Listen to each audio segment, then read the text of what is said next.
जो है गाय मतलब कहां नहीं भागी, हर जगह भागी। बस समझ आ रही?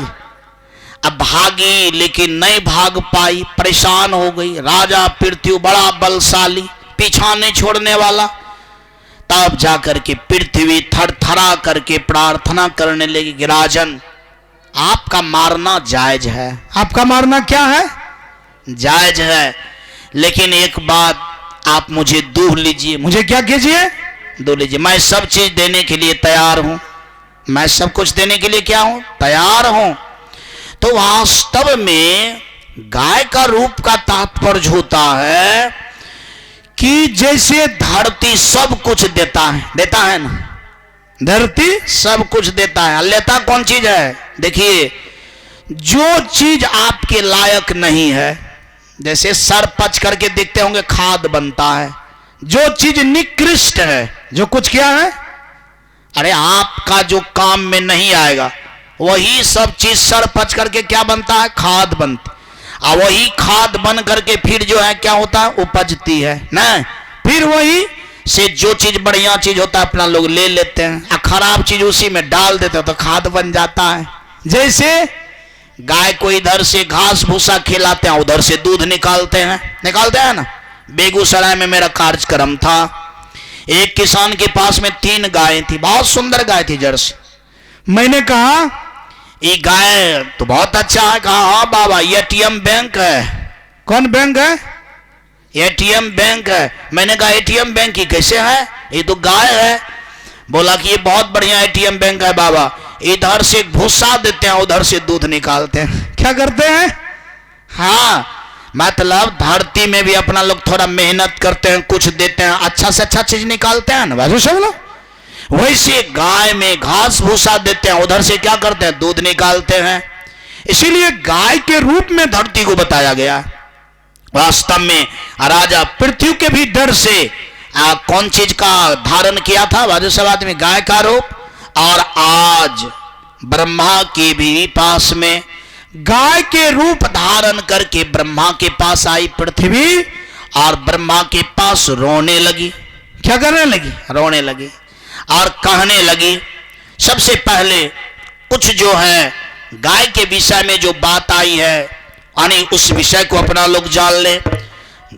गौ वृक्ष परमार्थ खानी, गौ चाल गुण परखहु ज्ञानी। कितना सुंदर बात है। कहा कि गाय वृक्ष ये परमार्थ के खान है। क्या है? परमार्थ के खान है। परमार्थ का मतलब होता है कि खाली देने वाला ही है। कहा ये बात को तो कोई ज्ञानी आदमी जानता है। क्या जानता है? ज्ञानी आदमी जानता है। बताइए, घास भूसा से वो मक्खन बना देता है, बताइए घी बना देता है।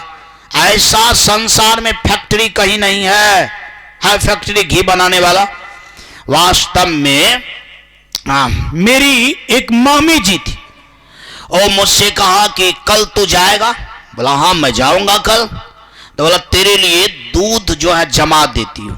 मैंने कहा कि दूध आपके पास है? कहा बच्चा को पीने वाला बिलैती दूध है। मैंने कहा बिलैती दूध का भी दही होता है? बोला हाँ। तो मैंने कहा कि जमा करके रखिएगा, सुबह में देखेंगे कि कैसा लगता है। सच में बिलैती वाले दूध का दही तो हुआ, लेकिन वास्तव में उनको जब छूते थे तो मालूम पड़ता था कि वो पानी हो जाता है। यानी उनमें कहीं लश गुद्दा नाम की चीज नहीं देख। अर्थात गाय और भैंस के ही दूध में केवल घी पाया जाएगा, यानी बनावटी दूध में कहीं घी का बात ही नहीं है। इसीलिए आइए देखिए, आपन चरे तीर्ण उधाना, अचवे जलहूं क्षीर निदाना। का वास्तव में वो चीज गाय प्राप्त करता है जो अपना लोग के लिए क्या है, मतलब अवांछनीय है, यानी योग्य नहीं है। और उन्होंने क्या बना देता है? दूध और घी बना देता है। कितना परमार्थ का खान है। विष्टाता सुकाज न आवे, नर अध कर्मा जन्म गमावे। अरे मनुष्य का तो कोई चीज काम नहीं आता है मनुष्य का कोई चीज काम नहीं आता है, चमड़ा काम में आता है, बाजू बोलो, हड्डी काम में आती है, मांस काम में आता है, अब पेट से जो निकलता है सुबह शाम सो काम में आता है, नहीं आता है। एक बार बोलना पड़ेगा, बोलिए प्रेम से वृंदावन बिहारी लाल की। और गाय की बात अगर कीजिएगा तो गाय के चमड़ा का काम आता है। सबसे पहले तो नाल बनता है, धर्म के कार्य में ठाना ठन बोलता है, धिनक धिन धा, देखते हैं चारों बगल चोट देते रहता है, हरे राम हरे कृष्ण होता रहता है। देखिए कितना बढ़िया काम। फिर उनके चमड़ा से बढ़िया बढ़िया चप्पल बनता है, और वो चप्पल संसार में सबसे महंगा रहता है।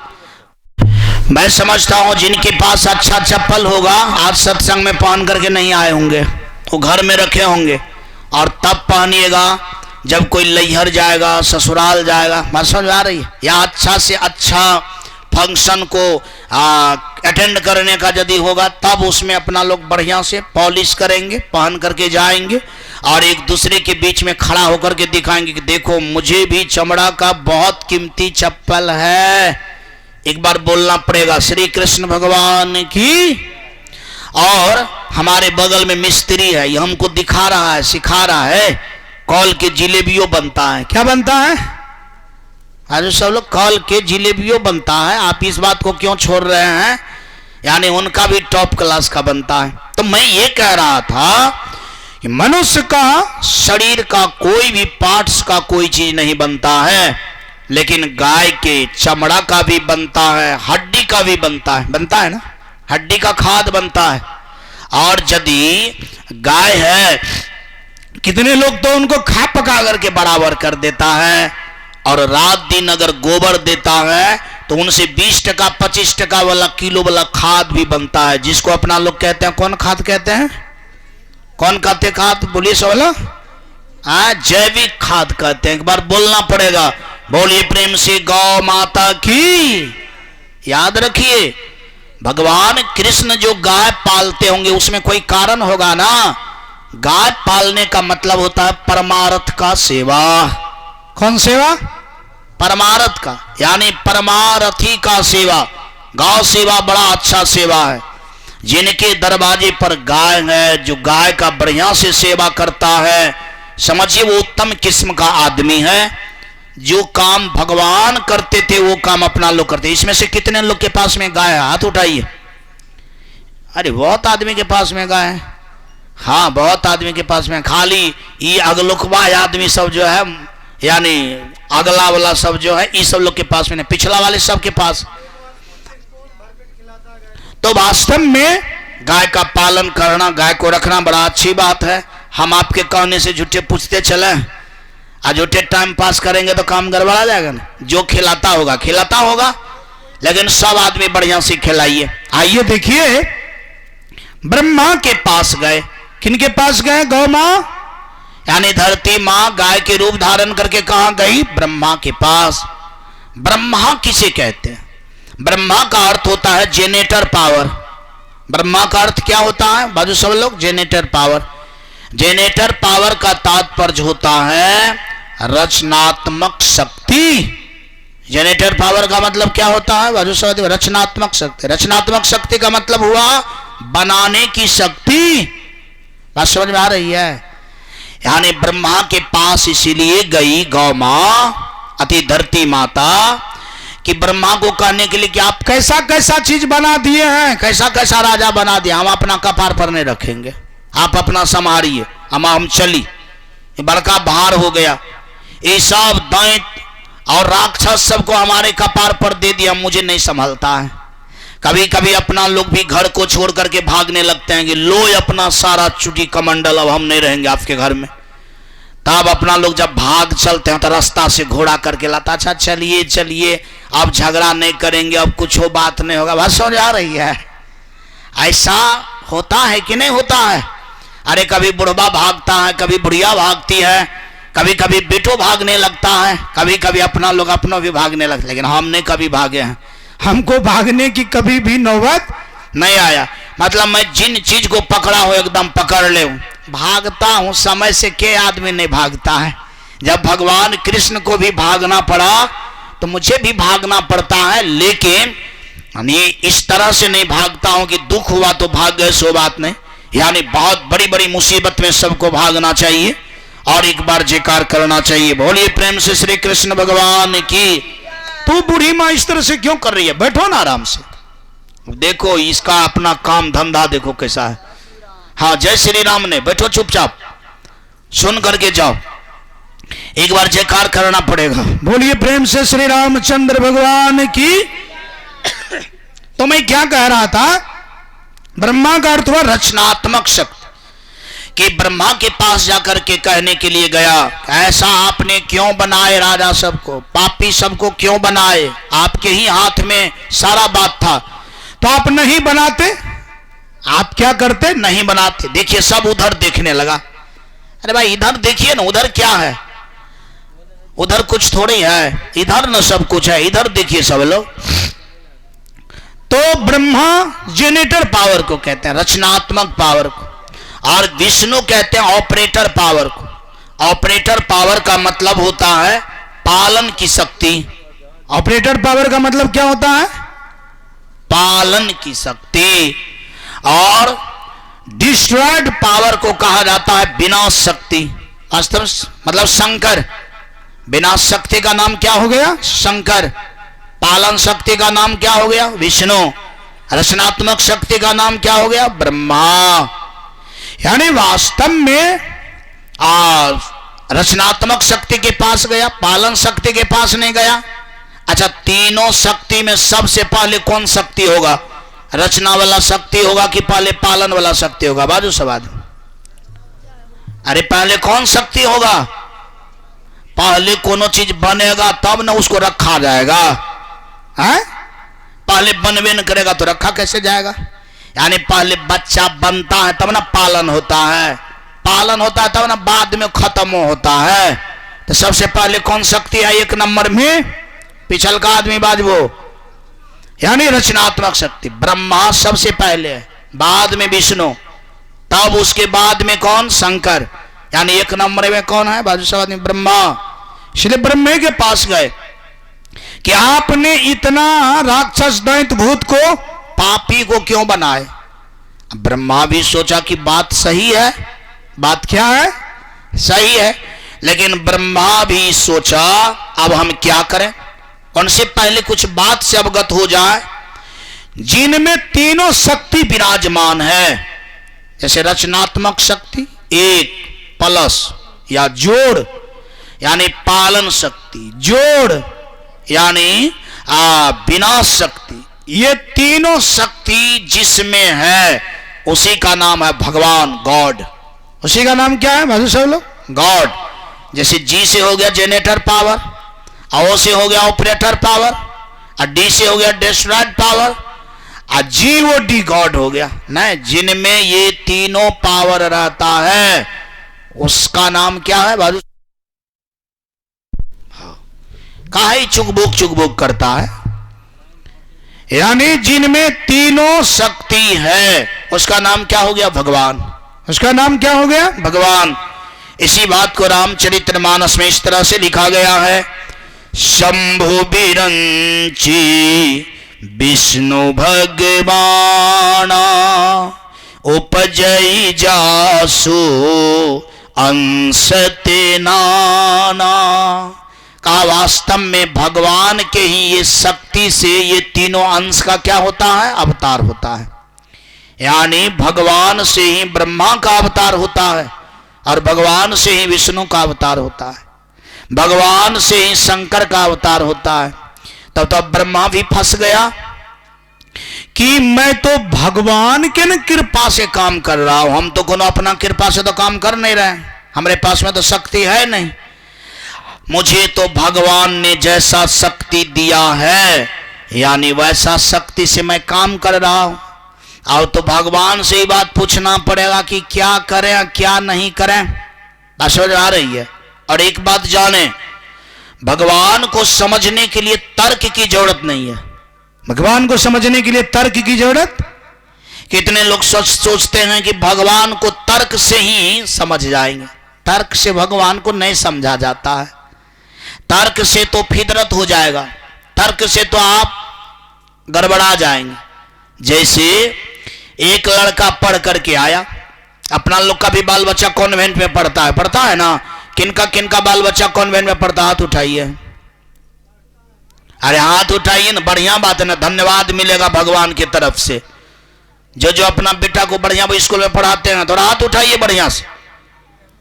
जो आदमी अपना बाल बच्चा को बढ़िया से नहीं पढ़ाता है, बात समझ में आ रही है, वो समझिए असली माँ बाप बढ़िया वाला नहीं है। यानी वो माता पिता कंजूसी करता है, माँ बाप इसका मतलब है कि सही अपना काम नहीं कर रहा है। कहा जाता है शास्त्रों में, जिनको बाल बच्चा को पढ़ाने का, महान बनाने का शक्ति नहीं है, उनको बाल बच्चा जन्म देने का भी अधिकार, एक बार बोलना पड़ेगा, माता पिता की जय हो। इसीलिए अपना बाल बच्चा को खूब पढ़ाइए, टका पैसा खूब खर्चा कीजिए पढ़ाने में 60% टका खर्चा कीजिए। 100 कमाते हैं ना, कितना खर्चा? 60%। और इनके बाद 20% खाने में खर्चा कीजिए। अब 20% जो है कुटुंब कबीला इधर उधर सब में, बाबाजियों सब में खर्चा कीजिए। बात समझ आ रही है? हाँ, बाबाजियों सबको बुलाइए, दान दक्षिणा दीजिए। इनके बाद जो है कथा करवाइए, कथा सुनिए। बात समझ आ रही है? अगर ऐसा नहीं कीजिएगा तो बाबाजी का भट्टिया जाम हो जाएगा। बात समझ आ रही है? 20% यानी कुटुंब कबीला अपना पढ़ाया बाबाजी सब में खर्चा करना चाहिए। और 60% खर्चा करना चाहिए किसमें भाजो सब लोग? बेटा की पढ़ाई में। आप कहिएगा बैंकों में रखना चाहिए, तो मैं कह रहा हूं यदि बेटा को पढ़ाने में खर्चा कीजिएगा ना, तो बैंक में रखने की जरूरत नहीं है। बैंक फुल हो जाएगा, इतना कमाएगा कि बैंक क्या हो जाएगा भाजो फुल, आप रख ही नहीं पाइएगा। अगर 20 लाख टका खर्चा कीजिएगा बेटा को पढ़ाने में, तो 30 लाख टका आपको तिलक दे देगा। बोलिए प्रेम से वृंदावन बिहारी लाल की। बात समझ आ रही है? 20 लाख टका खर्चा कीजिए तो 30 लाख तिलक और 2 लाख टका महीना इनकम। लेकिन जो पढ़ेबे न करेगा, और जब बेटा मूर्ख हो जाएगा तो बैंक में टका जब रखेगा ना, तो सबका गंजे पी लेगा। क्या कर लेगा? गंजे पी लेगा। इसीलिए बाल बच्चा को क्या करना है? पढ़ाना है। एक बार मन तन धन से जयकार करना है, श्रीमद् भागवत पुराण की जय हो। तो एक लड़का पढ़ करके आया, माँ से, बेटा सब ज्यादा माँ से गप करता है, बाप से डर होता है बात करने। बस समझ आ रही है? क्योंकि माँ के साथ तो उल्टो सीधा बात करके अपना काम चला लेता है। और ज्यादातर बेटा बेटी माँ को ही ठगता है, याद रखना। और एक बात कान खोल करके सुन लीजिए, अगर बाल बच्चा खराब होता है तो उसमें 80% हाथ माँ की रहती है। कितना प्रतिशत? 80%। माँ के चलते ही बाल बच्चा खराब होता है। कान खोल करके सुन लीजिए।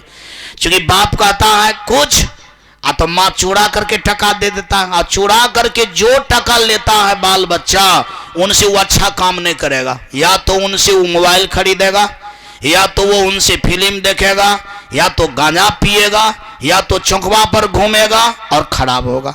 इसीलिए अगर बाल बच्चा खराब होता है तो सबसे ज्यादा हाथ किसका रहता है? भाजपा आदमी माँ का।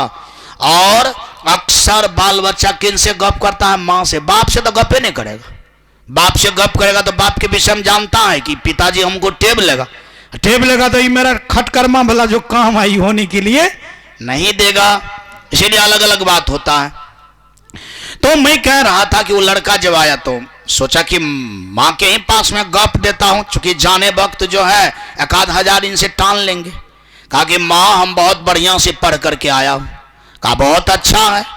कहा क्या सब पढ़ करके आया है? कहा माँ हम 2 ठो मिठाई को 3 मिठाई बना देंगे। कितना बना देंगे? 2 मिठाई को 3 मिठाई। कहा 3 मिठाई तो हम भी बनाएंगे, दोनों को फोड़ देंगे, 3 ठो अलग अलग बना दिए, हो गया 3 ठो। लड़का कहा कि नहीं हम बिना फोड़े बना देंगे, हमको फोड़ने की जरूरत नहीं, तुम 2 ठो मिठाई रखो, हम 3 ठो बना देंगे। कहा कि तो तुम्हारा हिसाब किताब पढ़ाई 1 नंबर है। वास्तव में बगले में बाजार था, जैसे अपना लोग को नहीं है।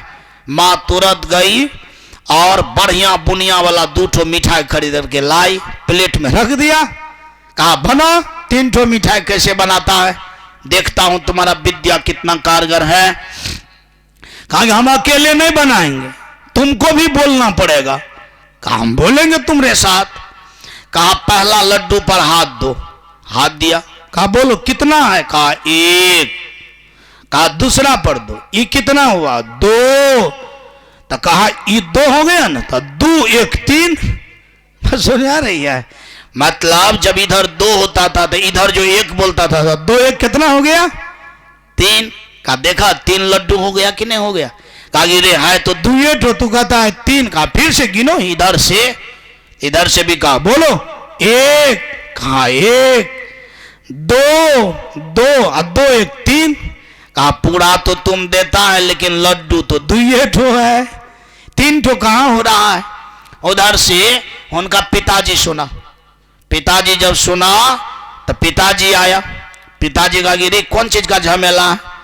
तो इनकी माँ बोले आपका बेटा बड़ा धुरंधर पढ़ाई करके आया है, दो ठो लड्डू को तीन ठो बना दे रहा है। कहा चलो हम भी सीख रहे हैं कैसा हिसाब है, हम भी लाएंगे दो, हाँ बस तीन ठो बना देंगे, एक ठो खा लेंगे, फिर दो से तीन बनाएंगे, फिर एक ठो खा लेंगे, फिर दो से तीन बनाएंगे। बात समझ आ रही है। दो लड्डू रखते रहेंगे, बना बना करके खाते रहेंगे। बापो सोचा कि बहुत बढ़िया विद्या है, या ऐसा करके लड्डू बेचेंगे भी खाएंगे भी। यानी बाजार से घी चीनी बेसन अच्छा नोटा छांकने उकने की कोई जरूरत नहीं है, ये तो ओरिजिनल बनाने वाला हो गया। पिताजी आया, कहा बनाओ।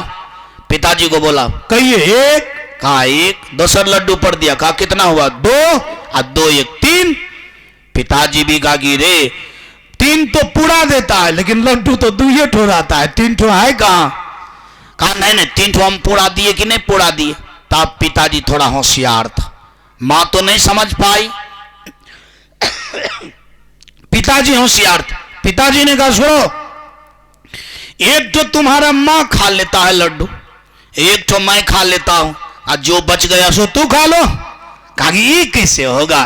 कहा ये कैसे नहीं होगा, तो हिसाब तुम्हारा गलत है। हिसाब तुम्हारा क्या है, गलत। उसी प्रकार से बकठेटी करने से, तर्क करने से भगवान समझ में नहीं आता है। अभी अपना लोग भगवान के विषय में जाने, जहां तीनों शक्ति विराजमान होता है, जिनका यानी चित्रण रामचरितमानस में आया है, शंभु विरंची विष्णु भगवाना औपजई जासु अंश ते जाना। यानी जिनमें तीनों गुण है उसका नाम क्या है, वाजसवाद में भगवान है। और अपना लोग तर्क से अलग हट करके, यानी कुछ जो ऐसी बात को अपना लोग कल भी सुने होंगे, यानी भगवान के संबंध में, यानी वो सब संबंध में थोड़ा सा मनन कीजिए और एक भजन गाइए।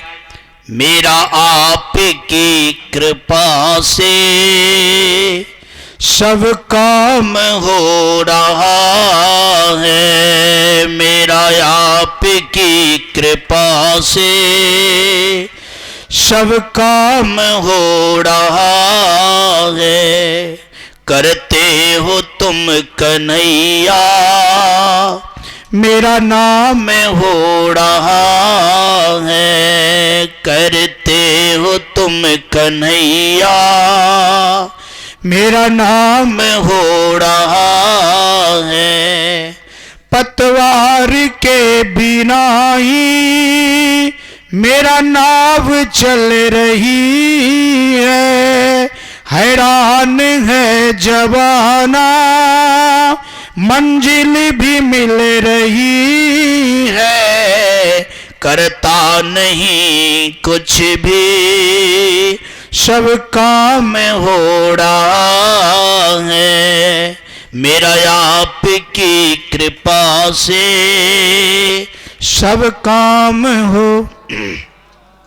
आप लोग भी गाइए ना, नहीं देखते मेरा गला लग जाता है, खांसी होती है, कल से बोलते हैं कि ठंडी जो लग गया है ना कुछ होने लगता है। एक बार बोलना पड़ेगा, बोलिए प्रेम से वृंदावन बिहारी लाल की।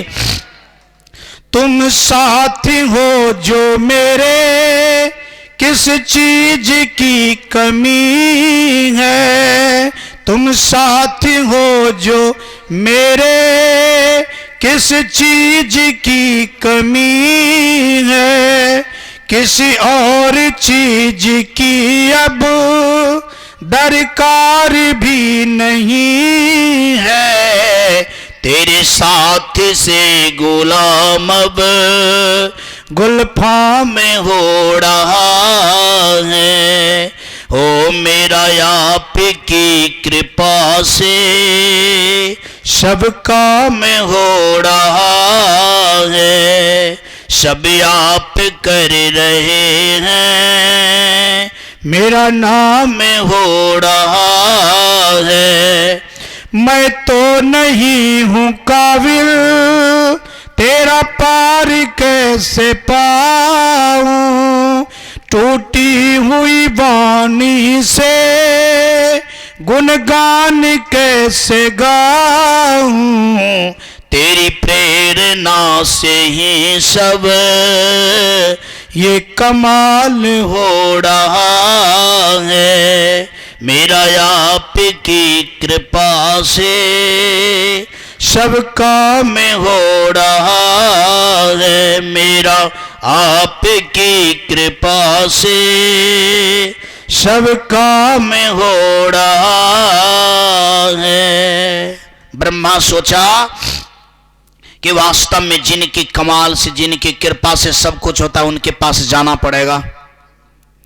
तो पृथ्वी से ब्रह्मा ने बोला कि पृथ्वी सुनो, मेरे साथ चलो, और अकेले तुम मत चलो मेरे साथ। सब देवता सबको भी बुला लेता हूं, और सबको, ब्रह्मा विष्णु महेश और जो देवता सब थे, सबको स्वर्ग लोक से क्या किए, बुला लिया।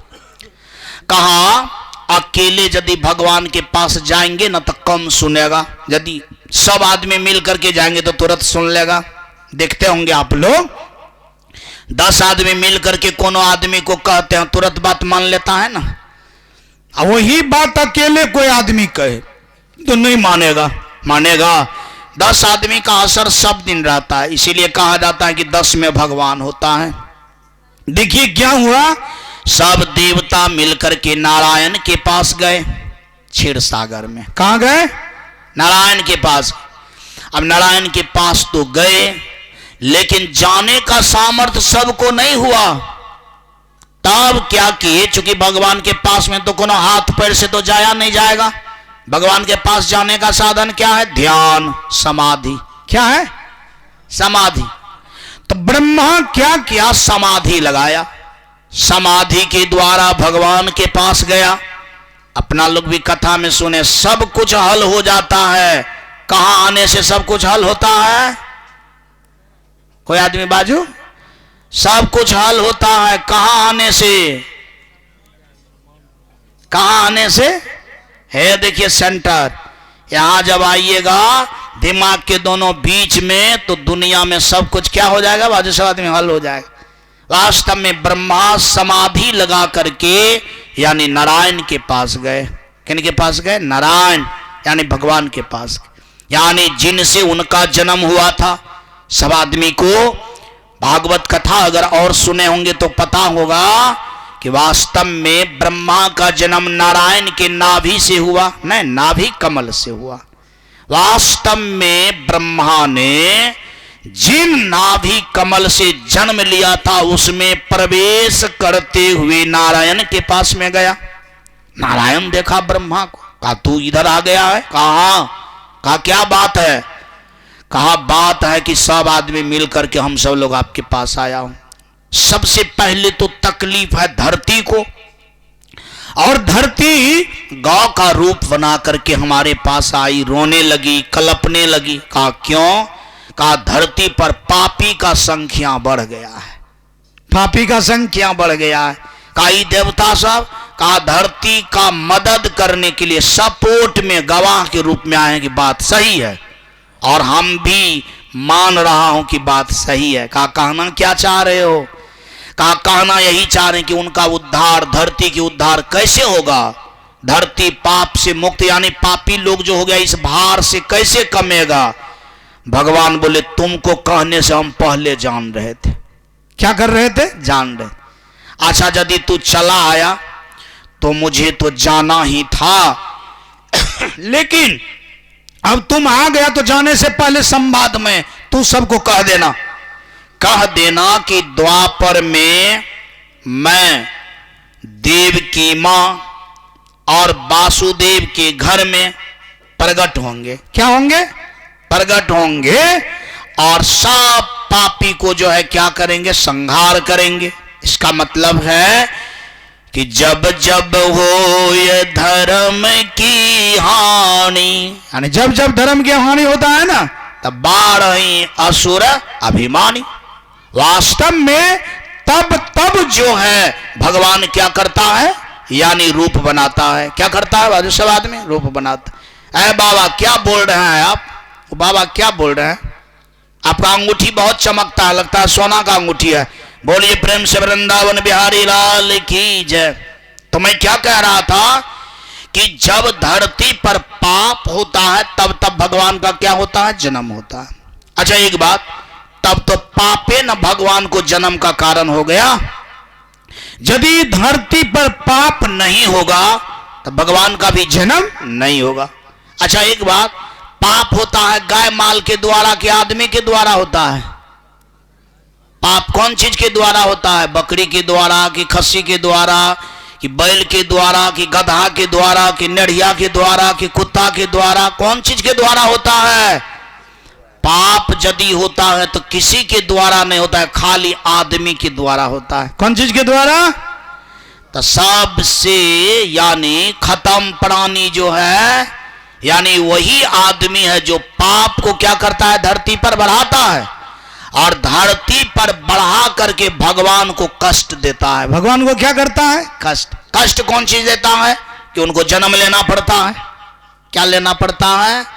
संसार में प्रश्न हो जाए कि सबसे बड़ा दुख यानी किस चीज में है, तो शास्त्र उत्तर देती है कि संसार में सबसे बड़ा दुख है जन्म लेने में और मरने में। कौन चीज में? यानी जन्म लेने में और मरने में। दुसह दुख है, इनसे बढ़कर दुख संसार में कुछ नहीं है। अगर ये दो ठो दुख नहीं रहता आदमी को, बाप रे, आदमी क्या करता उसका कोई ठिकाना नहीं है। सब हिरण्यकश्यप बन जाता। क्या बन जाता? क्या बन जाता भाजू साहब? सब हिरण्यकश्यप बन जाता। और वास्तव में जब हिरण्यकश्यप सब बन जाता तब का जो लड़ाई होता, तो गदा में जब गदा बजरता तो उसे आग निकलती, ठाना तड़के तरकता खाली। और वास्तव में सब प्राणी में हर वक्त युद्ध छिड़ा हुआ रहता और नरक से भी यह धरती क्या होता? वाजुस्वाद में बदतर होता। एक बार बोलना पड़ेगा, बोलिए प्रेम से श्री कृष्ण भगवान की जय।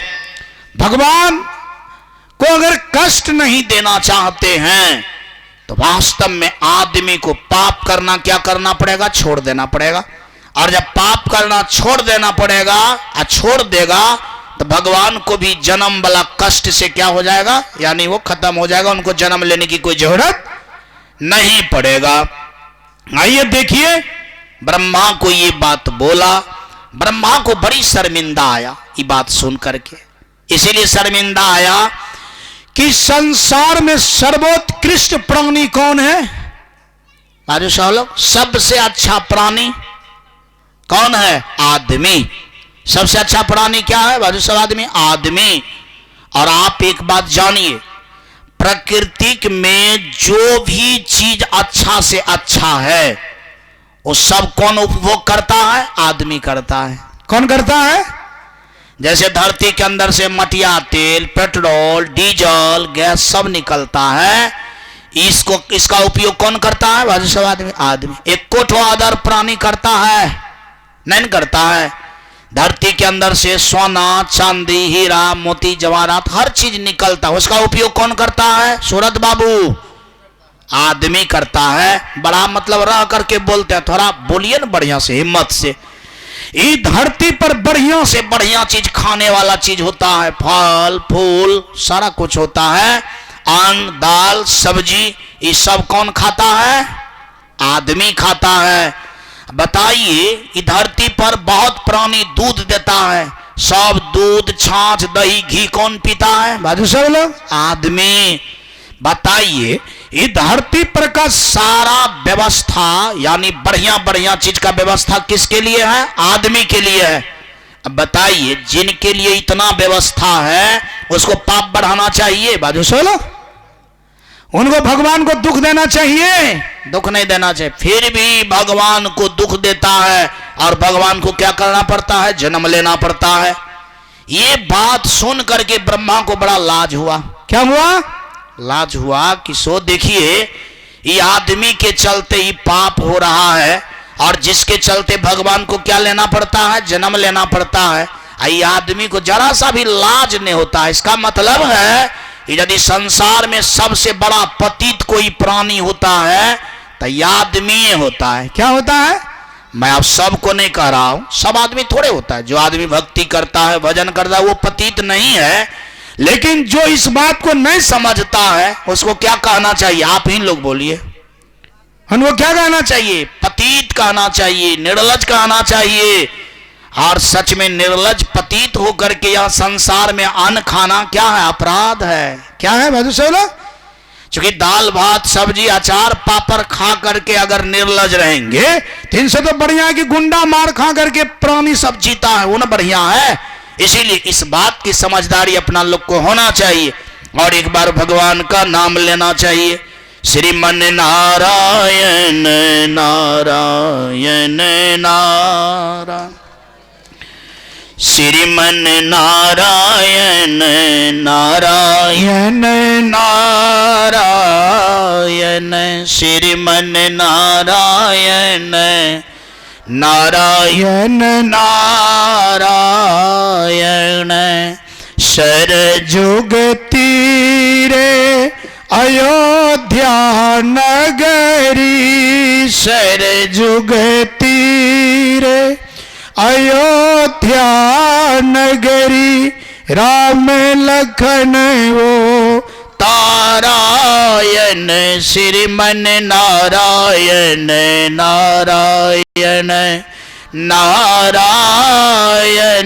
श्रीमन नारायण नारायण नारायण, श्रीमन नारायण नारायण।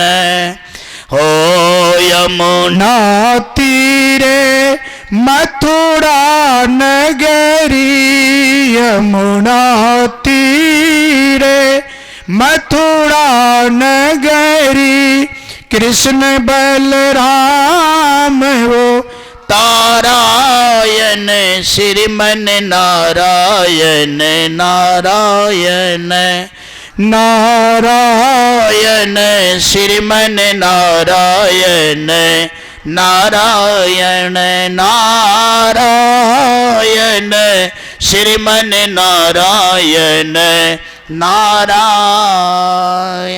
ब्रह्मा जो है मतलब नारायण के निकट से उतरा, यानी समाधि को तोड़ा। क्योंकि समाधि से न गया था भगवान के पास, समाधि को तोड़ा। सब देवता सब अरदसिया लगा करके बैठा था कि ब्रह्मा जी गए हैं भगवान के पास, अब क्या कहा है नहीं कहा है। सब हाथ जोड़ करके बोले ब्रह्मा से, क्या बोले प्रभु जी? कहा चिंता मत करो, कोई आदमी धरती माँ को भी समझाए ब्रह्मा, चिंता करने की जरूरत नहीं है। जब मैं गए ना भगवान के पास तो भगवान बोले मैं तुमसे पहले जानता हूं, मेरा जाने का विचार है, हम सबको अच्छा करेंगे।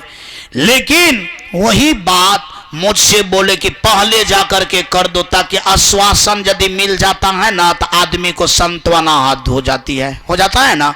जैसे डॉक्टर के पास पेशेंट जाता है और डॉक्टर कह देता है चिंता मत कीजिए, 6 महीना दवाई खाना पड़ेगा, ठीक हो जाएगा, तो सब आदमी को सांत्वना हो जाता है कि अच्छा कोनो बात नहीं है, 6 महीना दवाई खाएंगे क्या हो जाएंगे, ठीक हो जाएंगे।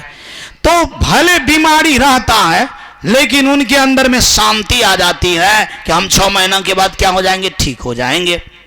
धरती माँ प्रसन्न हो गया, अच्छा कोनो बात नहीं, अब कम ही समय है, यानी अब जितना झेलने का है दुख झेल लेता हूं, भगवान तो भी करेंगे।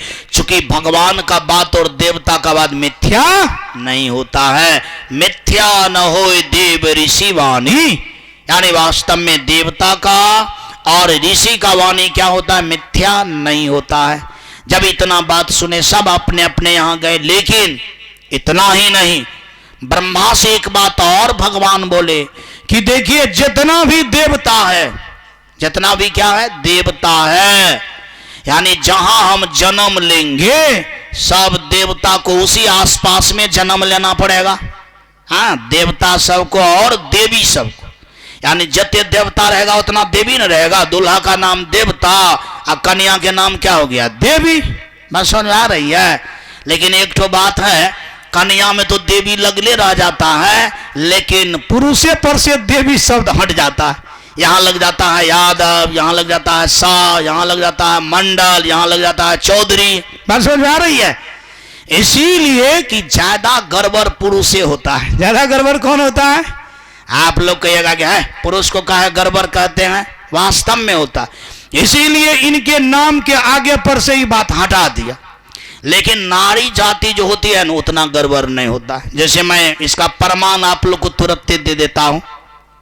बोलिए सब लोग, सिगरेट बेसी पुरुष पीता है कि महिला पीती है? बाजू सब लोग, पुरुष से पीता है ना। अच्छा, गांजा बेसी के पीता है? पुरुष पीता है कि महिला? पुरुष पीता है ना। अच्छा, चोरी डकैती बेसी के करता है? पुरुष करता है कि महिला करती है? पुरुष करता है ना। आज जुआ बेसी के खेलता है? पुरुष खेलता है कि महिला? पुरुष से खेलता है ना। आज दारू बेसी के पीता है? पुरुष पीता है कि महिला? पुरुष पीता है ना। वास्तव है महिला कम बेस पीता है, नहीं के बराबर। बोलिए प्रेम से वृंदावन बिहारी लाल की। देखिए पुरुष का दिमाग कैसे ठनकता है। इसको लग रहा है कि हमारे कपार को चूर चूर कर रहा है। एक बात जानिए, वास्तव में जिनका कपार गड़बड़ होगा चोट तो उसी को ज्यादा लगेगा। एक बार तो बोलना पड़ेगा। बोलिए प्रेम से वृंदावन बिहारी लाल की। अब बताइए, अच्छा ताश बेसी के खेलता? पुरुष खेलता है कि महिला? इनमें से कोई आदमी ताश नहीं खेलता होगा। इधर तो बहुत आदमी जो है हर दिन ताश पर चोट देते होंगे। इससे पता चलता है कि पुरुष जो बेसी गड़बड़ हो गया, इसीलिए देवता शब्द उसमें से क्या हो गया? छट गया। क्या हो गया? छट गया। और उनमें शब्द आ गया यादव, शाह, चौधरी, सिंह, झा। बस समझ आ रही है? यानी अब कितना है उसका हम कितना नाम लेंगे, इतना में तो बुझिए गए होंगे। एक बार इसीलिए जयकार करिए दीजिए। बोलिए प्रेम से वृंदावन बिहारी लाल की। अगर वास्तव में आप सब लोग भी सोचते हैं कि देवता वाला टाइटल लगाएंगे, तो ये सब चीज अगर साफ छोड़ दीजिएगा तो आपका भी टाइटल क्या हो जाएगा? बाजू साहब में देवता, आई सब का तो देवी वाला टाइटल है, ये है। लेकिन इन लोग का भी टाइटल अब थोड़ा बहुत इधर उधर होने वाला है, क्योंकि कुछ न कुछ गड़बड़ी ये सब भी लोग करने लगा है। बात समझ आ रही? एक बार मेरा कार्यक्रम था नेपाल में। सुबह सुबह नेपाल में निकले टहलने के लिए। आज टहलने के लिए निकले, 2-3 ठो औरत झंडा लेकर के हौसेल हौसेल कर रही थी। समझ आ रही है? तो मैं जब घूम करके आया तो किसी से पूछा, कुछ महिला जो है हौसेल हौसेल करती। कहा बाबा वो जो था पी करके मस्त थी, उनका नशा अभी तक भी नहीं उतरा है। समझ आ रही है? तो मेरा कहने का तात्पर्य है कि कुछ न कुछ गड़बड़ सरबड़ ये सब भी करने लगा है। तो ये सब का भी देवी वाला टाइटल क्या हो जाएगा? बादशाह में अब खत्म होगा। इसीलिए कुछ महिला का देवी वाला टाइटल हटा करके वहां कुछ न कुछ और टाइटल देना शुरू कर दिया है। बात समझ आ रही है? सो नहीं तो वो भी समझ रहा है कि भाई देवता देवी देवता वाला टाइटल ठीक नहीं है। तो मैं कह रहा था आपसे कि भगवान ने कहा कि जितना देवता है जितना देवी है सब जन्म ले गोकुल में और मथुरा में। कहा जन्म ले बाजू सब? यानी कुछ गोकुल में ले और कुछ मथुरा में ले। तो वास्तव में जो देवी सब का जन्म हुआ गोकुल में, तो वो सब जन्म लेकर के गोपी कहलाई। क्या कहलाई बाजू सब? गोपी कहलाई। और सारे के सारे देवता सब ग्वाला के रूप में जन्म लिया। कौन चीज के रूप में जन्म लिया? ग्वाला के रूप में जन्म लिया। और वास्तव में जैसे कोई भी बढ़िया से बढ़िया लोग भी आते हैं तो अपना लोग स्वागत करते हैं कि नहीं करते हैं? बाजू साला नहीं करते हैं। बाबा लोग सब ही आते हैं तो स्वागत करते हैं। कितना बाबा सबको या कितना नेताजी सबको, कितना अच्छे लोग सबको यानी फोड़े लाइन से लोग स्वागत करता है, गाड़ी से, झंडा से, जय जयकार से। एक बार भगवान श्री आपके गांव में आए हैं तो एक बार स्वागत के भाव से बोलिए, श्री कृष्ण भगवान की, मथुरा धाम की, गोकुल धाम की, वृंदावन धाम की। बहुत सुंदर। तो वास्तव में वही स्वागत करने के लिए यानी मथुरा में और गोकुल में सब देवता देवी सब क्या किया, जन्म ले लिया, तैयार हो गया कि आएंगे तो हम सब लोग मिल करके उनको कुछ नहीं होने देंगे। क्या नहीं होने देंगे? कुछ नहीं। अब देखिए इतना सारा कुछ हो गया, आइए फिर आखिर जन्म लेगा तो उसका कुछ ना कुछ नियम बनेगा तब ना, वैसे जन्म थोड़े हो जाएगा। आप जानिए सनातन धर्म का बहुत बड़ा नियम है कि शादी विवाह होता है तब बाल बच्चा होता है, वैसे ना थोड़े हो जाता है। शादी विवाह संसार में बहुत बड़ा यज्ञ है। शादी विवाह क्या है? बहुत बड़ा यज्ञ है। यानी सृष्टि करने का कैसे विधान हो, यानी उस विधान का नाम क्या है? विवाह है। क्या नाम है? विवाह है। यानी विवाह यदि होता है तब मनुष्य का सृष्टि होता है, संस्कार से संस्कारित होकर के। इसीलिए विवाह बहुत बड़ा महोत्सव है। आज तक संसार में कितनों यज्ञ कर लीजिए, लेकिन उस यज्ञ से अब बहुत होगा तो वायु शुद्ध होगा और कुछ हो जाएगा, लेकिन बाल बच्चा बनेगा। बाल बच्चा बनेगा। लेकिन जब विवाह होता है उत्सव के द्वारा, जब जोड़ी लगता है भगवान के द्वारा, बात समझ में आ रही है? भगवान की कृपा से लड़का को लड़की, लड़की को लड़का जब मिलता है तो वास्तव में संस्कार के साथ जब सृष्टि होता है तब श्रेष्ठ मानव का क्या होता है? पदार्पण होता है। वास्तव में मथुरा में यानी देवल नाम का एक राजा था, देवल नाम का एक व्यक्ति था जो बहुत धनी मनी, और उनका एक बेटी थी जिसकी नाम थी देवकी। जिसकी क्या नाम थी? देवकी। शादी करने के लायक देवकी हो गई, और जब शादी करने के लायक बेटी हो जाता है तो माँ बाप को बड़ा टेंशन होता है कि हम अपनी बेटी की शादी करें, और सच में बेटी जैसा रहता है वैसा लड़का करना पड़ता है। क्या करना पड़ता है? हाँ, एक आदमी हमसे बोले, कहा बाबा बेटी को उतना हम नहीं पढ़ाना चाहते। हम लोग सो का है? बोला कि बेटी को यदि बीए कराएंगे तो लड़का एमए वाला करना पड़ेगा।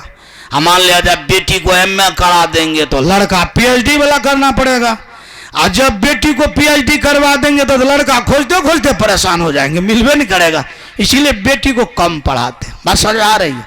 लेकिन शास्त्र कहती है, कहा यदि औरत ज्यादा नहीं पढ़ेगा ना तो सृष्टि बढ़िया नहीं होगा। सृष्टि बढ़िया बात है, यानी सृष्टि बढ़िया नहीं होगा। कहा क्यों? कहा इसीलिए कि मां से ही मस्तिष्क बनता है। मां से ही कौन चीज बनता है? मस्तिष्क बनता है। मां से ही नस बनता है, ब्लड बनता है, मांस बनता है। पिता से बनता है हड्डी, नख, बाल। कौन चीज बनता है बाजू सब आदमी? पिताजी से कौन चीज बनता है? नख, हड्डी, बाल। बाद मां की जितना चीज है वो कौन चीज से बनता है? मां से। और मस्तिष्क में जरा सा भी हड्डी नहीं है, सब मांस है। सब क्या है? तो मां के ही मतलब शक्ति से मस्तिष्क बनता है। तो कहा यदि मां ज्यादा बुद्धियार होगा तो बच्चा भी क्या होगा बाजू सब आदमी? ज्यादा बुद्धियार होगा। और यदि मां भूसकोल होगा तो बाल बच्चा भी क्या हो जाएगा बाजू सब आदमी? भूसकोल होगा। मां अगर सात्विक होगी तो बाल बच्चा भी सात्विक होगा। उदाहरण मैं दिया था आपको। कयाधु किसकी पत्नी थी? आप सब लोग क्यों नहीं बोल रहे हैं? आप लोग क्यों नहीं बोल रहे? काहे नहीं याद है? अगर याद नहीं है तो बड़ा गड़बड़ बात है ना। कयाधु किन की पत्नी थी? हिरण्यकश्यप का। आप समझ सकते हैं कि हिरण्यकश्यप राक्षस था, बड़ा गड़बड़ आदमी था, लेकिन उनकी पत्नी धर्मात्मा थी तो उनका बेटा धर्मात्मा हो गया। बाप का कोई असर पड़ा बाजू सब लोग? बाप का असर पड़ा। अगर मां यदि वैसा नहीं रहती, हिरण्यकश्यप जैसा बेटा हो जाता तो सृष्टि का क्या हाल होता बाजू सब लोग? बेकल हो जाता ना, तब तो बेकल हो जाता। इसका मतलब है कि मां अगर अच्छी होगी, अब बाप अगर गड़बड़ हो रहेगा तो बाल बच्चा क्या होगा? एक नंबर होगा। क्या होगा बाजू सब लोग? तो ज्यादा किसको पढ़ने की जरूरत है? पुरुष को कि महिला को? ज्यादा महिला को पढ़ने की जरूरत है। आजकल का सरकार ठीक है किया है कि सबको पढ़ने का छूट दिया है, लेकिन एक बात पर ध्यान दीजिएगा, वो बड़ा ध्यान देने योग्य है कि प्राकृतिक में नारी संपदा होती है। नारी क्या होती है?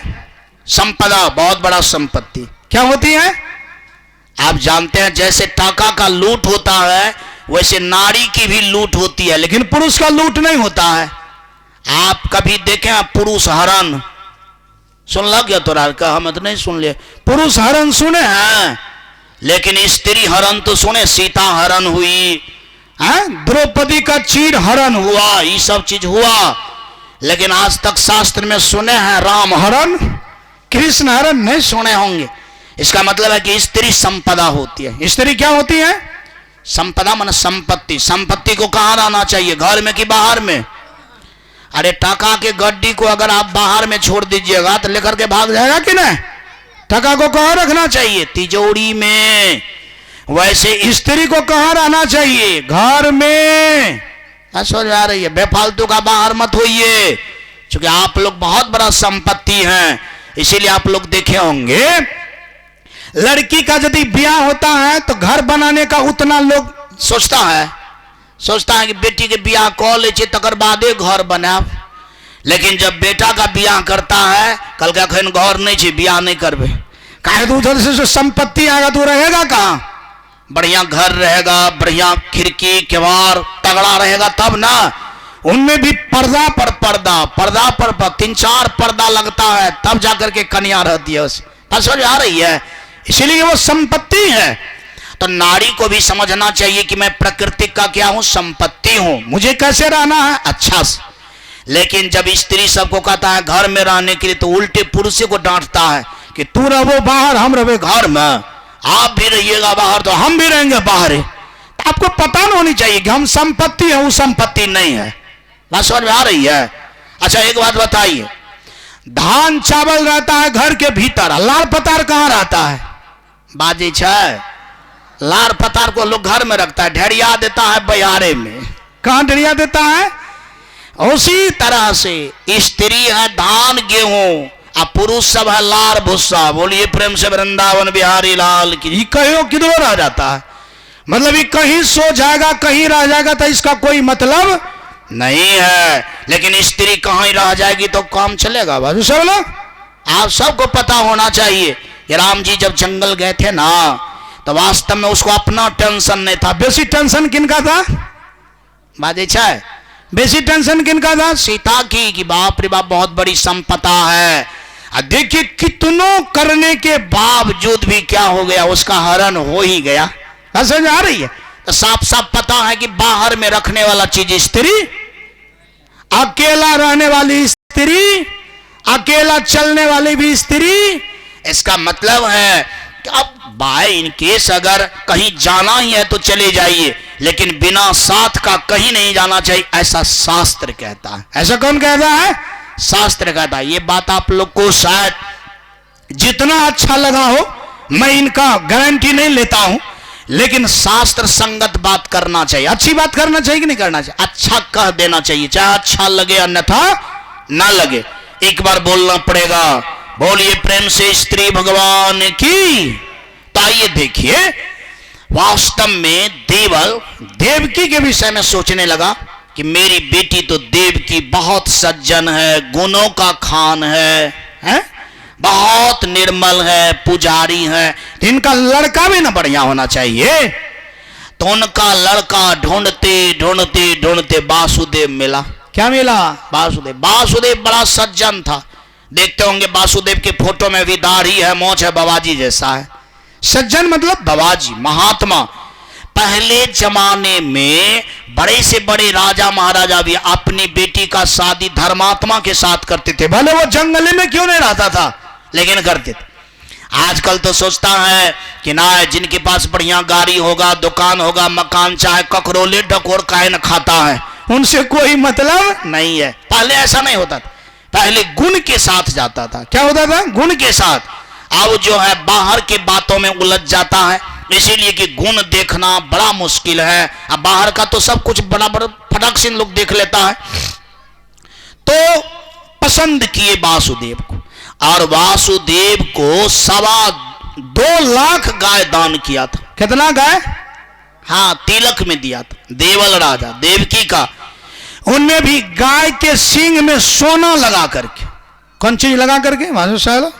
अपना लोग के बेटे का बियाह होता है तो एक तो मंगटिका देते हैं, एक तो कान में देते हैं, थोड़ा थोड़ा।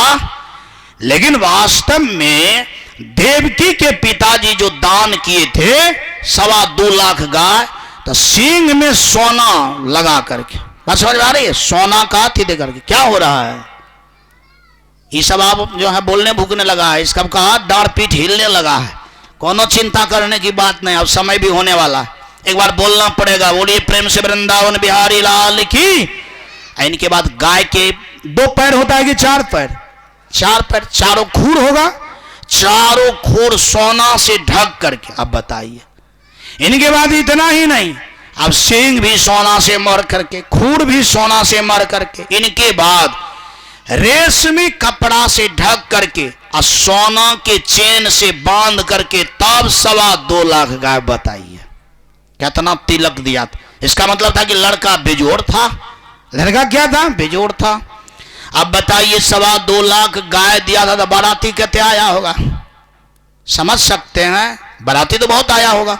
और लड़की जो दान किया गया था, मतलब लड़की को सोना से इतना ढका गया था कि लड़की का आंख छोड़ करके कोई चीज दिखलाई नहीं देता था, सब सोना से ढक गया था।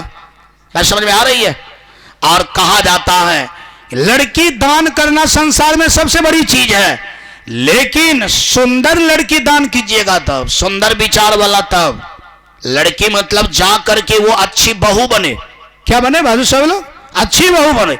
और अच्छी बहू का काम है, घर यदि गड़बड़ है तो उनको सुधार दे, घर में यदि फूट भम रहा है तो उसको एक कर दे। बात समझ में आ रही है?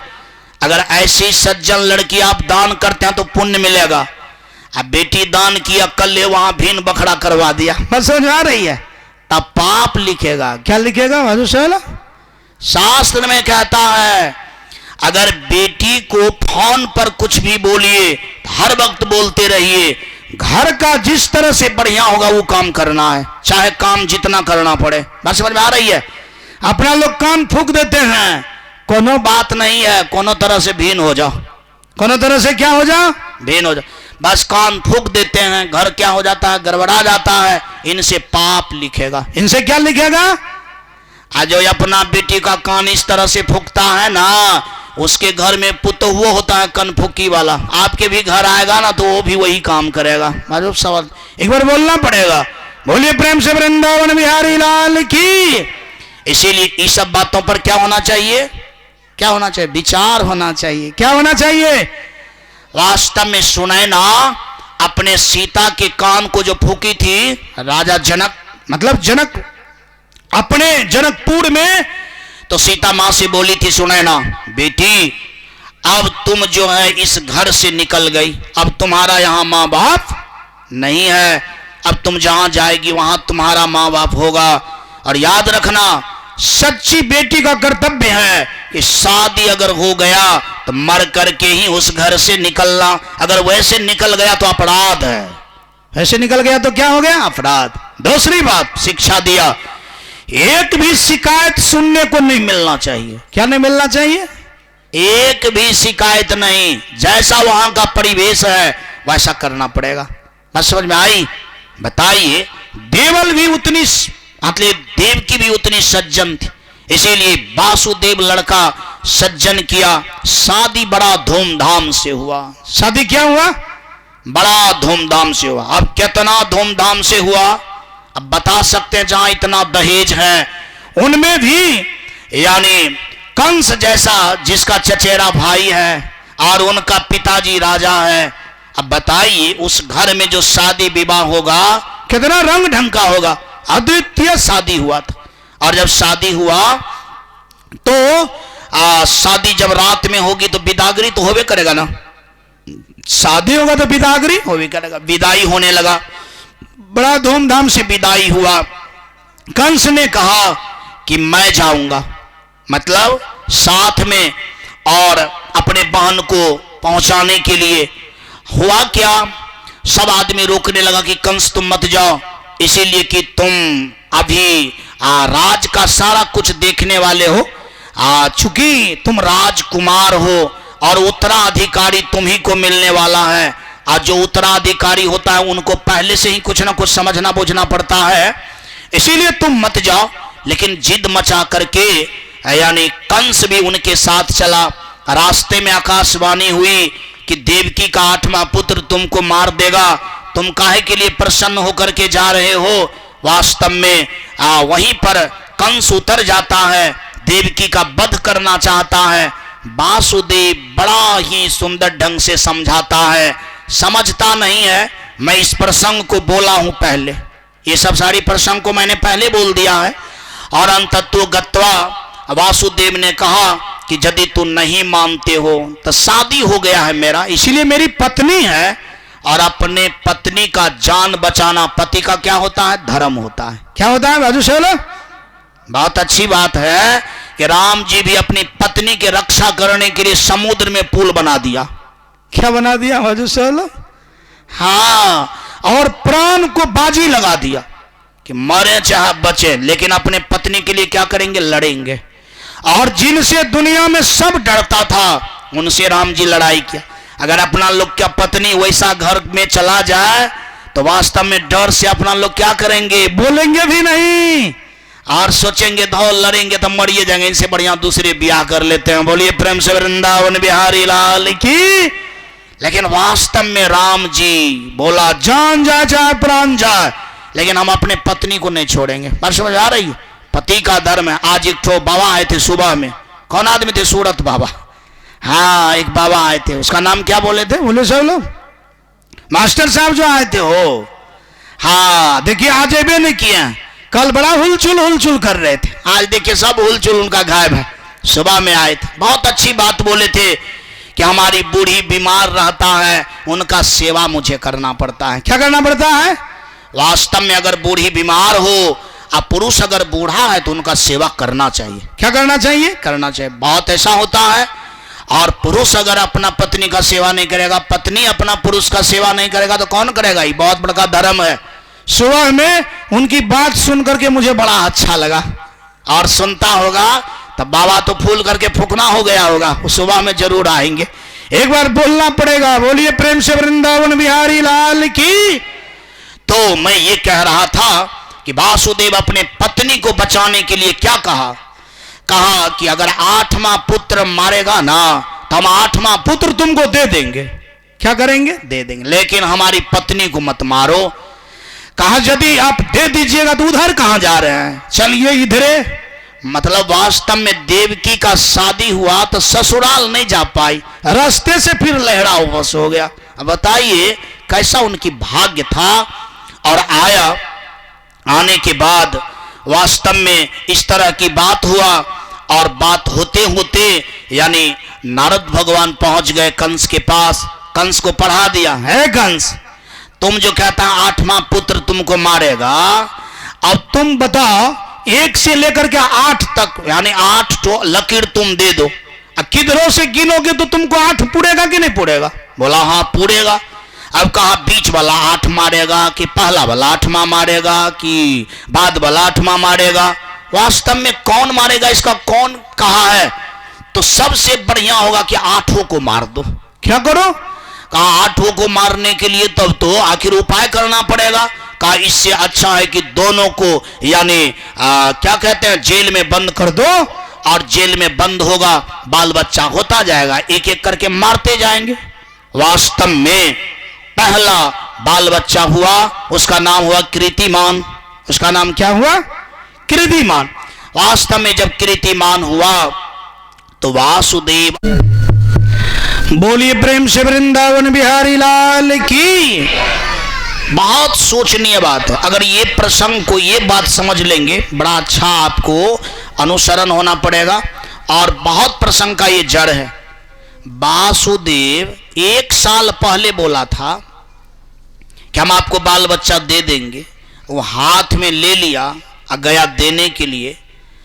कंस जब देखा तो हंसने लगा, कहा आज तक बहुत महात्मा को मैंने देखा हूं, लेकिन आपके जैसा महात्मा को नहीं देखा हूं।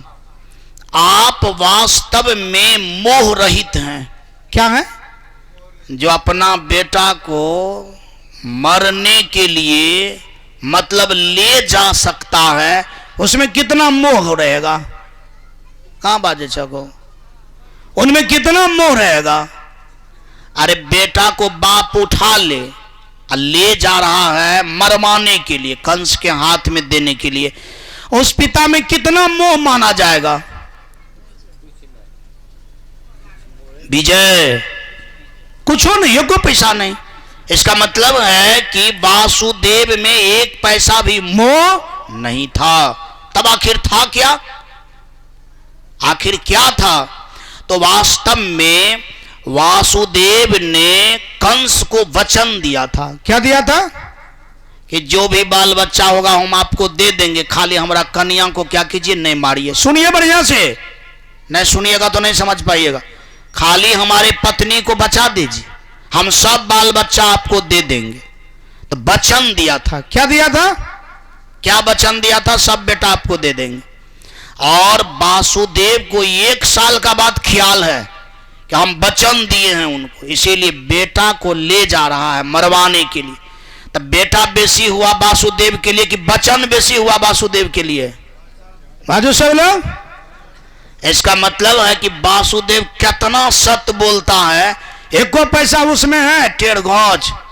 तब तो इसका मतलब है कि राजा हरिश्चंद्र में और वासुदेव में कोई अंतर है?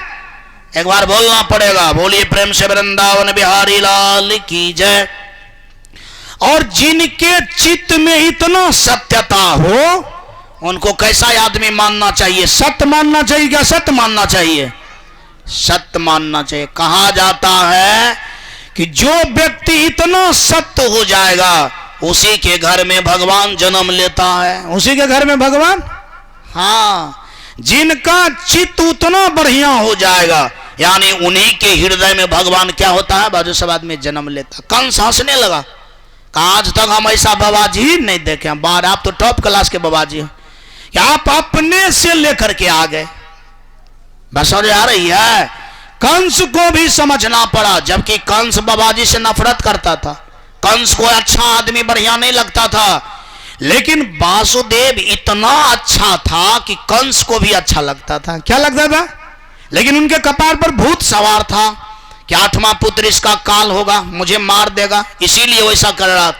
लेकिन वासुदेव के विषय में समझता था कि बड़ा सत्यवादी है। क्या है? बहुत सत्यवादी है। अब बताइए, अपना लोग के पास में यदि मैटर फंस जाए, मतलब बेटा वाला सत्य बोलने वाला, तो वहां झूठ बोल करके बेटा के पक्ष में रहेंगे कि बात के पक्ष में रहेंगे?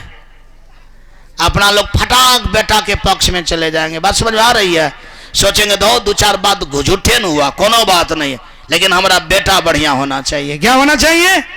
लेकिन एक बात जान लीजिए, अगर आप सत्य बात के पक्ष में रहिएगा, तो मरा हुआ भी बेटा क्या हो जाता है, जिंदा हो जाता है। बात समझ आ रही है? और यदि आप बेटा के पक्ष में रहिएगा, तो मरेगा तो कभी जिंदा होने की संभावना। सबको कान खोल करके सुनना पड़ेगा कि धृतराष्ट्र बेटा के पक्ष में था। किनके पक्ष में था? सच्चाई के पक्ष में नहीं था। और सच्चाई के पक्ष में नहीं रहने के कारण वास्तव में एक भी बेटा उनके पास रहा, बोलू सब आदमी, नहीं रहा। लेकिन पांडव हर वक्त सच्चाई के पक्ष में था। कौन चीज के पक्ष में था? और आप जाने क्या अश्वत्थामा उत्तरा के पेट में भी मारने के लिए तैयार हो गया, लेकिन फिर भी क्या हो गया, नहीं मरा। फिर भी क्या हो गया, नहीं मरा। यही बात तो श्रीमद् भागवत पुराण सिखा रहा है, और बढ़िया से सीखना चाहिए इस बात। एवं प्रकार से कहा जाता है कि कंस मारता गया मारता गया मारता गया। जब 7वां पुत्र जब यानी देवकी के पेट में हुआ, तो वास्तव में यानी उनको जो है यानी पेट से निकाल करके रोहिणी के गर्भ में ट्रांसफर करवा दिया। और ये कथा अभी नहीं कहेंगे, इसीलिए कि टाइम बहुत हो गया और भगवान का जन्म करवा देना है आज। बात समझ आ रही है? और खास करके जब प्रभु यानी गर्भ में प्रवेश किया, तो गर्भ भी सुभाषित हो गया, और देवकी का शरीर, देवकी का सोच विचार सब बढ़िया हो गया। कहा जाता है कि गर्भ में जब आपको देवत्व पुरुष का पदार्पण होता है तो स्त्री का शरीर, स्त्री का मन, स्वभाव सब बढ़िया हो जाता है। और सच में अगर यानी गर्भ पुरुष अगर प्रवेश होता है तो सारा कुछ दुखी हो जाता है। एक बार बोलना पड़ेगा, बोलिए प्रेम से वृंदावन बिहारी लाल की जय। याद रहे ये प्रसंग बड़ा अच्छा है, सब आदमी को ये प्रसंग में आनंद लेना चाहिए। कहा जाता है कि जो इस प्रसंग में आनंद लेता है यानी इस कमी का उनके जीवन में पूरा होता है। एक बार बोलना पड़ेगा, बोलिए प्रेम से वृंदावन बिहारी लाल की जय। आइए देखिए क्या हुआ। कहा जाता है कि भगवान जन्म लिए। भगवान क्या लिए? जन्म लिए। और जब भगवान जन्म लिया तो सारा बेरी, सारा कटघाड़ा, सारा जेल खुल गया। और भगवान जिन समय में जन्म लिए उनके पास में 4 हाथ था, हाथ में शंख था, एक हाथ में कमल का फूल था, ग्रंथ था। और वो बच्चा बोलने लगा। बच्चा क्या करने लगा? बोलने लगा। और सच में जिस मां से जन्म ली थी वो तो सुतले थी, लेकिन सबसे पहले वासुदेव देखा कि ये तो 4 हाथ वाला है, शंख लेकर के है, और इनके बाद इनके पास में तो भगवान का सब लक्षण है, बोल रहा है। और कहा पिताजी चिंता मत कीजिए। पिताजी ने कहा चिंता कैसे नहीं करेंगे, कल तो तुमको मार देगा। कल क्या करेगा? मार देगा। चिंता की तो बात है, चलो तुम्हारी मां को मैं जगा देता हूं। मां को जगाया गया। मां देखा, मां रो रही थी तो भगवान ने कहा कि रो मत, रोएगा तो काम गड़बड़ा जाएगा, धैर्य से काम लो। कौन चीज से काम लो? यानी बच्चा कहा धैर्य से काम लो। इसका मतलब है कि धीरज से असंभव काम भी क्या हो जाता है? हर साधे संभव हो जाता है। कहा बेटा कैसे धीरज लें, क्योंकि मैं तो अभी जेल में हूं, मेरा हाथ बंधा हुआ है, सारा कुछ। कहा सब कुछ खुल जाएगा। सब कुछ खुल गया। कहा खुल तो गया, करे क्या? बच्चा ही बताया क्या करोगे। तुम्हारा दोस्त यानी क्या कहते हैं, यमुना नदी के उस पार रहता है, जिसका नाम है नंद। जिसका नाम क्या है? नंद। उसके यहां मुझे पहुंचा दो। वासुदेव ने वहां एक बात कहा, बड़ा सुंदर बात कहा। बहुत बात है लेकिन अब बहुत बात क्या कह पाएंगे, 7 दिन में नहीं हो पाएगा। तो वहां वासुदेव ने कहा कि देखो कल यदि कंस पूछेगा कि बेटा हुआ था तो कहां दिया था, तो क्या जवाब देगा? हम झूठ नहीं बोलेंगे। क्या नहीं करेंगे? आप बताइए, यहां भी वासुदेव सत्य के पक्ष में है कि बेटा के पक्ष में है? बाजू सब लोग। ये बात जब सुना तो भगवान तो हंसने लगा। क्या करने लगा?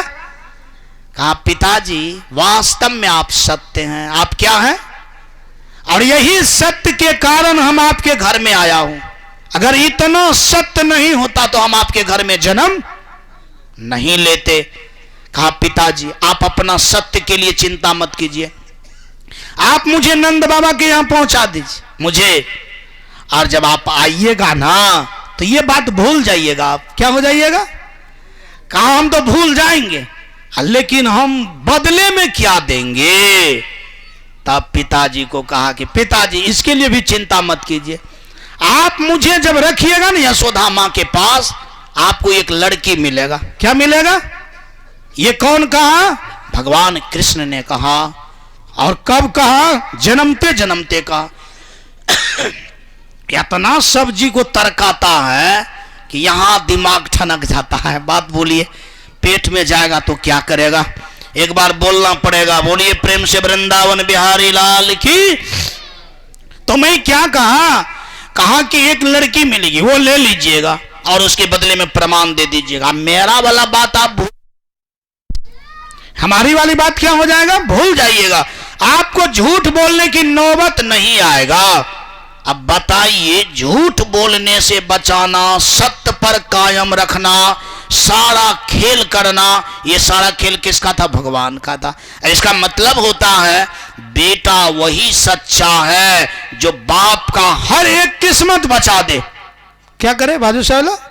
हर एक किस्मत क्या करे? बचा दे।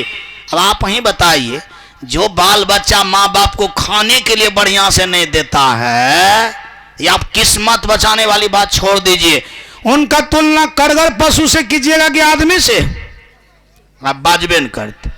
यानी जो अपने माँ बाप को सही से खाने तक के लिए भी नहीं देता है, बढ़िया से बात भी नहीं कर पाता है, उनको डबल पशु कहिएगा कि आदमी? डबल पशु। देखिए भगवान जन्म लेते ही यानी पिता के संबंध में कितना सोचता है कि हमारा पिताजी सच पर रहे, यानी झूठ नहीं हो जाए।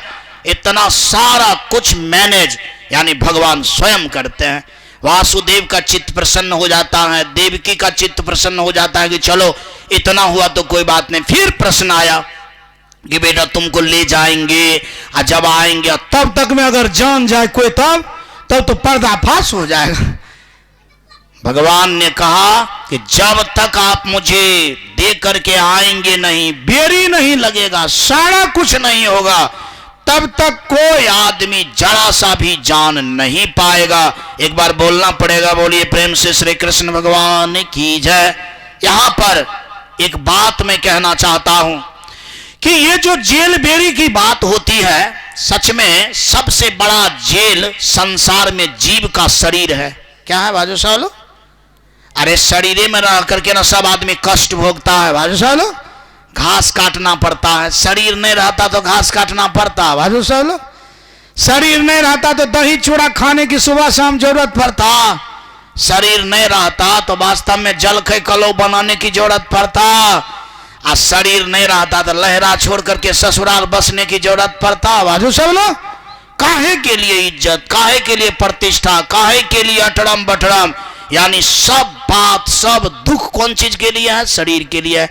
इसका मतलब है कि शरीर जैसा जेल दुनिया में कोई, लेकिन जिनका चित्त वासुदेव के तरह सत्य हो जाएगा, और जब हृदय में भगवान का जन्म हो जाएगा तो इस शरीर रूपी जेल से आदमी मुक्त हो जाएगा कि नहीं हो जाएगा भाई साहब?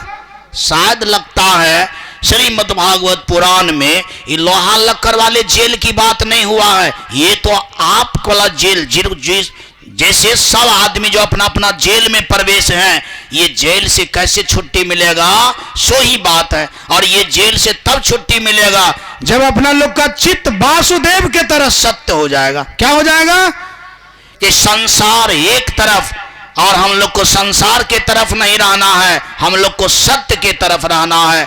और जहां सत्य हो जाता है वही भगवान क्या हो जाता है? स्थापित हो जाता है। इसीलिए किसी ने कहा सत्य बराबर तप नहीं, झूठ बराबर पाप, और जाके हृदय साच है ताके हृदय आप।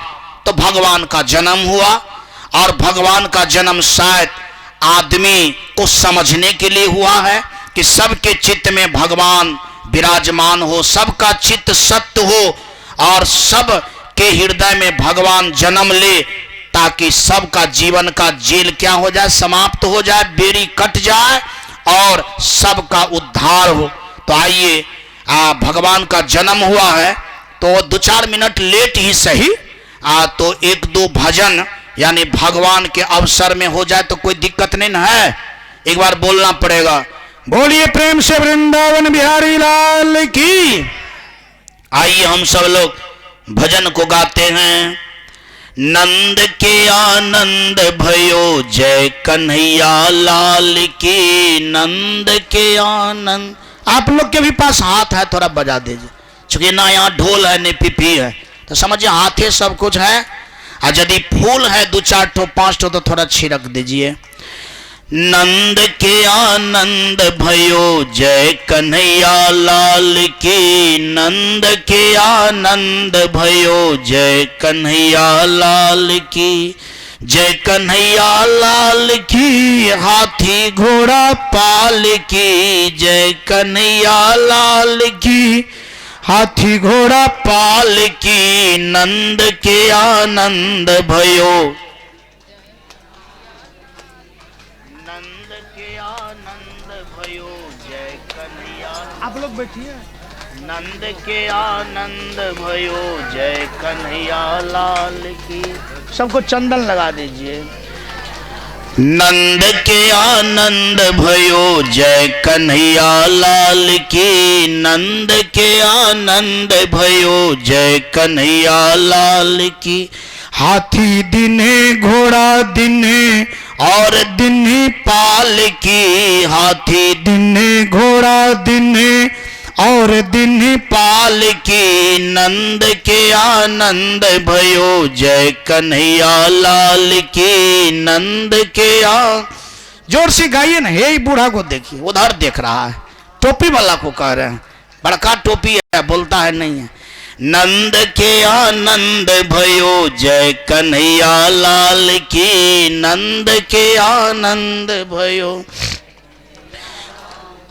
कंठा दिने कुंडल दिने दिने मुक्ति भाल की, कंठा दिने कुंडल दिने दिने मुक्ति भाल की, नंद के आनंद भयो, जय कन्हैया लाल की नंद के आनंद भयो।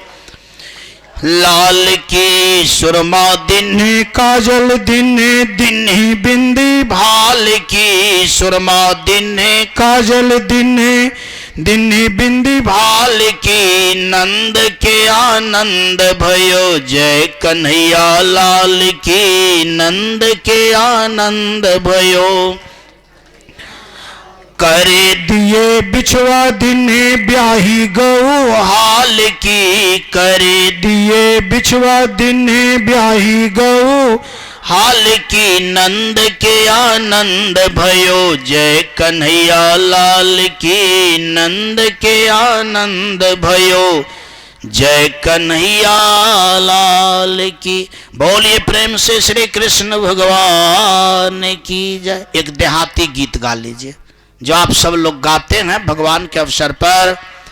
जुग जुग जिया सोललन माँ भवन माँ के भाग जागल हो, ललना लाल हुई हैं, हो ललना लाल हुई हैं, कुलवा के दीपक मन माँ में आस लागल हो, ललना लाल हुई हैं, कुलवा के दीपक मन माँ में आस लागल हो। अखियात जैसे होवे मम्मी के, नकिया जे बाबा के हो, अखियात जैसे होवे नकिया जे बाबा के हो, ललना मोह बागा चंद्रमा सूरजवा, सगरो अंजोर भैले हो। जुग जुग जिया सोललन माँ भवन माँ के भाग जागल हो, ललना लाल हुई हैं, कुलवा के दीपक मन माँ में आस लागल हो। सासो सोहागिन बरी भागिन अन धन लुटावे लो, सासो सोहागिन बरी भागिन अन धन लुटावे लो, ललना बाबा लुटावे धेनु गैया, आवाज उठे सोहर हो। जुग जुग जिया सोललन माँ भवन माँ के भाग जागल हो, ललना लाल हुई हैं, कुलवा के दीपक मन माँ में आस लागल हो। बोलिए प्रेम से श्री कृष्ण भगवान की जय, गोविंद गोपाल की जय। आइए अब सब हम लोग आरती करते हैं और एक स्वर से सब लोग आरती गाएं और कल इसका फिर अपना लोग गुणानुवाद को सुनेंगे। श्री भागवत भगवान की है आरती, पापियों को पाप से है तारती। श्री भागवत भगवान पापियों को पाप से है तारती, यह अमर ग्रंथ यही मुक्ति पंथ ये पंचम वेद निराला, नव ज्योति जगाने वाला। हरि नाम यही हरि ध्यान यही मंगल युग के आरती, पापियों को पाप से है तारती। श्री भागवत भगवान आरती, पापियों को पाप से है तारती। ये है शांति गीत ये है पावन पुनित पापों को मिटाने वाला, हरि दरस कराने वाला। ये सुख करनी ये दुख हरनी श्री मधुसूदन की आरती। पापियों को पाप से है तारती। श्री भागवत भगवान की है आरती, पापियों को पाप से है तारती। यह मधुर बोल जग पंथ खोल सन्मार्ग बताने वाला, बिगड़ी को बनाने वाला। हरि नाम यही श्री राम यही घनश्याम यही प्रभु की महिमा की आरती। पापियों को पाप से है तारती। श्री भागवत भगवान की है आरती, पापियों को पाप से है तारती। बोलिए प्रेम से वृंदावन बिहारी लाल की जय, श्री कृष्ण भगवान की जय, राधा रानी सरकार की जय, नंद बाबा की जय। हर हर महादेव।